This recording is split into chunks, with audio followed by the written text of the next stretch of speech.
Welcome to the Musar HaTorah podcast for Parshas Shelach. Join us as we explore the weekly Parsha, uncovering valuable insights and striving to become the best versions of ourselves through Musar teachings. Parshas Shelach opens with Hashem's command to Moshe Rabbeinu to send 12 men to scout the land of Canaan, which the Jewish people are about to enter. The Torah tells us, Shelach lecha anashim v'yasuru es eretz Canaan asher ani nosein livnei Yisrael. Send men to scout the land of Canaan, which I am about to give to the Israelite people. This is Bamidbar Perak Yud Gimel Pasuk Beis. However, Rashi notices something striking about the placement of this parsha. It follows immediately after the episode of Miriam, who was punished for speaking Lashon Hara about her brother Moshe. Rashi explains that the Torah juxtaposes these two sections deliberately to highlight the gravity of the spy's sin. Miriam had been punished for the slander she uttered, and the spies witnessed it. They saw what happened. They knew. However, they did not take a lesson from her. This is a devastating observation. These were not ordinary people. They were the princes of their tribes, the spiritual leadership of the nation. They had a front row seat to the consequences of speaking destructively. The warning could not have been clearer. Still, they went on to speak Lashon Hara about the land of Israel itself. When the spies returned and delivered their damaging report, the consequences were swift and severe. The Pasuk tells us,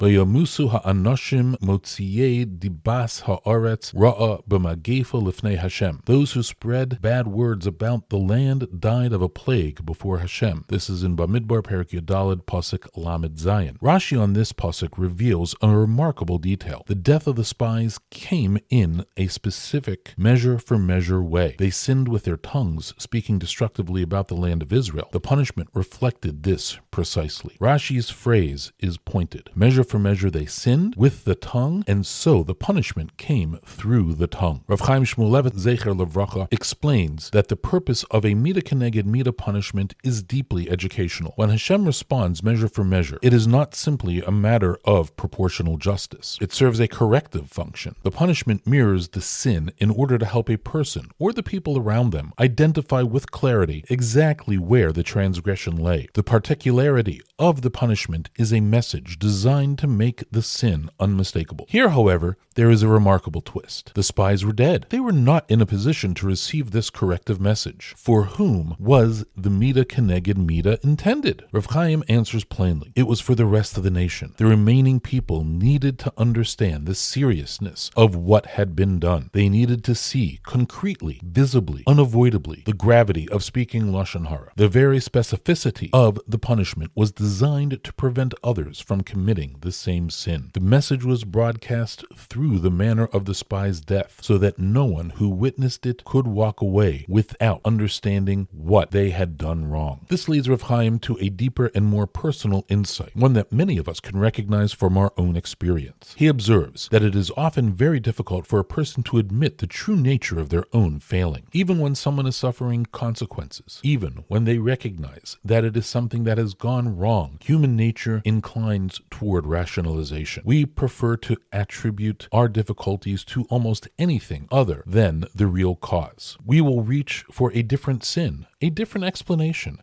a different narrative, anything that keeps us from confronting the truth directly. This tendency is not limited to people of weak character. It runs deep in the human condition. The very sophistication that allows us to reason can also be turned toward the project of avoiding honest self-examination. Rav Chaim shares a story to illustrate this point. A prominent Torah figure's wife disagreed with her husband about a prospective match for their daughter. The proposed young man was a serious Torah scholar, accomplished and dedicated. The mother's hesitation had nothing to do with his character or his learning. Her objection was that he limped. One morning, this woman was carrying warm milk to her ailing husband before he davened. She slipped and broke her leg. In the aftermath, she attributed the accident to the fact that she had brought her husband something to eat or drink before tefillah, a technical halachic concern. She constructed a religious explanation for what had happened. She identified a possible infraction and decided that must be the cause. The real issue, her unjust refusal of a worthy Torah scholar because of a physical imperfection, went unexamined. This is the self-deception Rav Chaim is describing. It was not dishonesty in a crude sense. The woman was not a bad person. She simply could not bring herself to look honestly at the area where genuine correction was needed.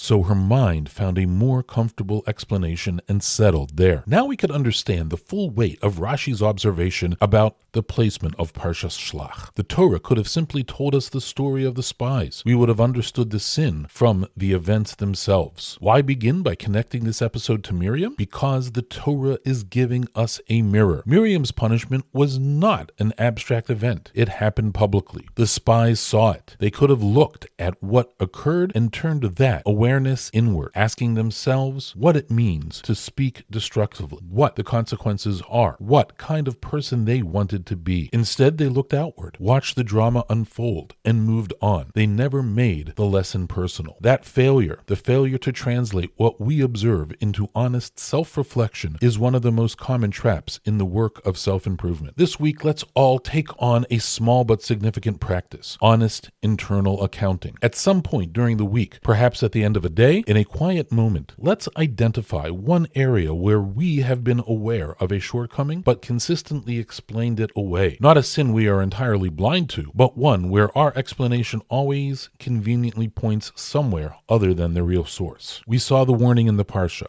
We heard the lesson from Miriam. Let us not be the ones who witnessed it all and still did not take the Musar to heart. The story of the spies is often read as a failure of faith. The spies did not believe Hashem would deliver the land. That is a certainty. However, embedded in this narrative is an equally important lesson about self-knowledge. Hashem's punishments, particularly when they come measure for measure, are not simply responses to sin. They are communications designed to help us pinpoint exactly what needs repair. The tragedy is that even the most pointed of messages can be deflected when we are not willing to hold the mirror steady. The call of Parshas Shelach is to be the kind of people who do not just observe others receiving Musar, but ones who look carefully, ask honest questions about themselves, and act on what they find. Thank you for joining us for this episode of the Musar Torah podcast. Have a good Shabbos.